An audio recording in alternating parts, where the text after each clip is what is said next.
So, how do we use a squeegee properly? Well, before we learn how to use it, we have to learn how to make sure our tool is in proper shape to do the job. And one of the most important parts of any squeegee is the rubber. And taking a look at the rubber, you're going to want to take a look for any types of little nicks or any little worn out spots which will cause water to be left behind. The next thing you want to do is take a look down the line of your channel. Is it straight? Is there any little bends in it? Because a bent channel obviously is going to leave little sections of water here and there. Once you've determined that your tool is in pretty good shape, you have to learn how to use it properly.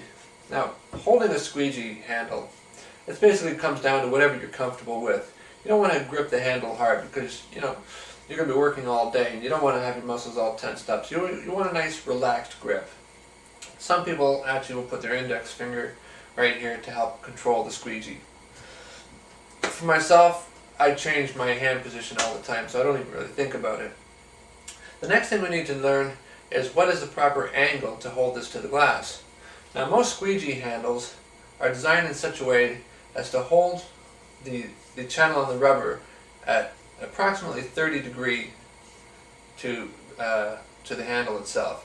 So it's already got a 30-degree angle to it. And next, when holding the squeegee to the glass, if you bring your hand back so that the distance between the glass and your knuckles is anywhere from 1 inch to 2 inches, that'll increase that angle to about 45 degrees. And that 45-degree angle is what is the optimal angle. You want the edge of the squeegee rubber to be on the glass for removing as much solution as possible. Once you learn, that it actually becomes muscle memory. You start to do it automatic. But for the first little while, I just want you to be conscious about holding it a good, 1 inch to 2 inch away from the glass to give you that proper angle. Next is you want to apply just enough pressure to remove the water, but not too much pressure that you could actually cause your squeegee channel to bend. And that's about it for holding the squeegee. Now let's take a look at actually cleaning the glass.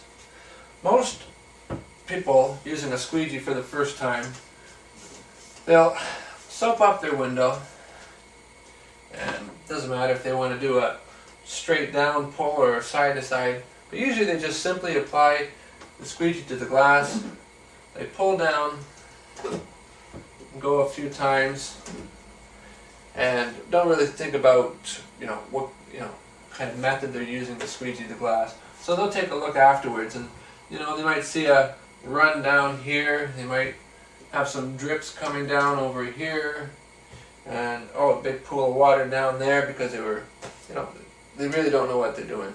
And well, we can't have that, because even if they see it and they want to take care of it, they're rubbing here, they're touching up there, they're fixing over here, and the more time you're spending with your rag on the glass, well, you may as well not have used this in the first place. So let's take a look at the proper way to use a squeegee to remove the solution. Again, we're going to lather up the window. Now, to do the same top-down squeegee method the proper way, the first thing I want to teach you about is to pre-cut the top edge of your window. That is to you can either take the tip of your squeegee blade, about 1 inch of it, just pull it straight across, or you can actually use a clean bit of lint-free towel and do that as well. And you could do also your sides, depending on what technique, squeegeeing technique. Sometimes I only do the pre-cutting of the top and the side, sometimes I'll do both sides. But anyway, now we're ready to do the squeegeeing. Now that we've got a dry edge and we've got a dry squeegee blade, we can put this right up into the corner. Now we want to bring the right end of the squeegee blade down on a slight angle. This will help pull water away from the edge and bring it into the center of the glass, which is where we want it. Little quick wipe of the squeegee blade. We're going to overlap the water line by about 1.5 inches. Again, we want that right side to be tilted down slightly. If we came down and our squeegee was straight, or the right side was up, we'd actually, when we're pushing the water would actually ride up the blade, causing a trail line. So by holding it down on this kind of an angle, again, brings the water down. And then finally we do a last pull, and there we go. And when we take a look at the glass now, I only see just a little bit of water there. And even though I don't see a water along the top or the sides, I usually like to give it a quick little insurance detailing. So, we got that there, and we're done. There's no water left anywhere in the glass. I can confidently move on to my next window. Now let's do the same thing, but side to side. Slightly different this time. Going to pre-cut again. And this time I'm just going to pre-cut this side here. Now, there's an expression in squeegeeing technique called your leading edge. And if we're doing a side-to-side motion, this leading edge would be the top of your squeegee blade. We want that, just like we did on down here, we want it slightly angled. This will pull water down from the top of the glass over to the edge. Now we're going to overlap, and again our leading edge goes first on an angle. Once more, we finish off this window with our leading edge going first.